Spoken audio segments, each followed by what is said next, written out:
నమస్కారం news 9 TV తెలుగుకి స్వాగతం. ఆధ్యాత్మిక అద్భుతం కుంభదరి కోటి లింగాలు. ప్రకృతి ఒడిలో పరమశివుడు కొలువై ఉన్న అద్భుత దృశ్యం. గంగలా పారే గంగమ్మ పాదాల చెంత వెలిసిన కోటి లింగాల వైభవం ఎక్కడో తెలుసా? మన ఉమ్మడి ఆదిలాబాద్ జిల్లాలోని కంబదరి క్షేత్రం. భక్తికి ప్రకృతికి నిలయమైన ఈ పుణ్యక్షేత్రం ఇప్పుడు భక్తుల పాలిట కల్ప వృక్షంగా మారింది. అసలు ఈ అడకంట గ్రామ శివారులోని కుంభదరి ప్రత్యేకత ఏంటి? ఆ గంగలో శివుడు ఎలా వెలిశాడు? ఈ కథనంలో చూద్దాం. అది దట్టమైన అడవి, చుట్టూ పచ్చని చెట్లు, మధ్యలో గలగలా పారే సెలయేరు. ఉమ్మడి ఆదిలాబాద్ జిల్లా జైనత్ మండలంలోని అడకంట గ్రామ సమీపంలో వెలిసిన ఈ కుంభదరి క్షేత్రం ఒక ఆధ్యాత్మిక రహస్యం. ఇక్కడ ప్రకృతి సిద్ధంగా వెలిసిన కోటి లింగాలు భక్తులను ఆశ్చర్యానికి గురి చేస్తాయి. సాధారణంగా మనం గుడిలో శివలింగాన్ని చూస్తాం, కానీ ఇక్కడ స్వయంగా గంగామాతే పరమశివుడికి నిరంతరం అభిషేకం చేస్తూ ఉంటుంది. గంగలో కొలువైన శివుడు, బయట వెలిసిన కోటి లింగాలు ఈ ప్రాంతాన్ని దక్షిణ కాశీగా మార్చేశాయి. ప్రస్తుతం మనము మార్కండేయ స్వామి టెంపుల్లో ఉన్నాం. ఈ స్వామి చరిత్ర ఏందో తెలిసి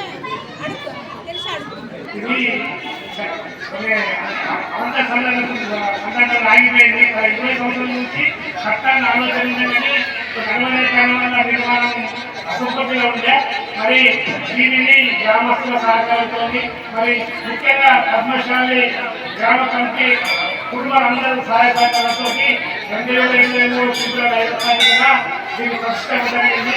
అప్పటి కాడికెళ్ళి గత 2023 సంవత్సరం నుంచి ఇక్కడ అంగరంగ వైభవంగా మార్కండేయ జయంతితో పాటు శివరాత్రి మహోత్సవాలు జరుపుకుంటున్నాము. ఈ ఆలయానికి అభివృద్ధి చెందడానికి గ్రామస్తుల సహాయ సహకారంతో పాటు ఇతర గ్రామాల నుంచి వచ్చిన భక్తులతో మనకు సహకారం అందిస్తున్నారు. ఇంత పెద్ద విషయానికి అందరి సహాయ సహకారంతో మేము విజయపతిని భావిస్తున్నాము.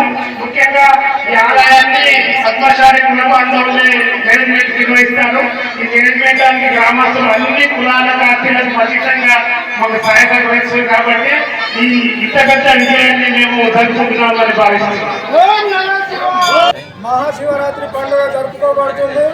అన్ని గ్రామాల నుంచి ఈ దగ్గర పల్లెటూళ్ళు దగ్గరి గ్రామాలు మళ్ళీ ఇతర ఆదిలాబాద్ దూరం నుంచి కూడా వస్తున్నారు.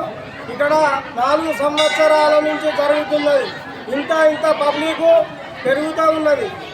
ఇంతకుముందు పబ్లిక్ ఇక్కడ తెలియదు. మళ్ళా తర్వాత ఎక్కువ ఇక్కడ రావడం జరుగుతుంది. దాంతో మళ్ళీ టీవీలో అడ్వర్టైజ్ రావడం వల్ల చుట్టుపక్కల పబ్లిక్ అంతా రావడం జరుగుతుంది. ఇక్కడ ఒక జాతర మాదిరిగా జరగబోతుంది. ఇక్కడ అన్నప్రసాదం కూడా పెట్టబడుతుంది. అందరూ భోజనం చేసి యథావిధిగా వాళ్ళ ఇంటికి వాళ్ళు వెళ్ళడం జరుగుతుంది. ఇక్కడ మరో విశేషం ఉంది. ఈ క్షేత్రానికి ఒక అపారమైన నమ్మకం ముడిపడి ఉంది.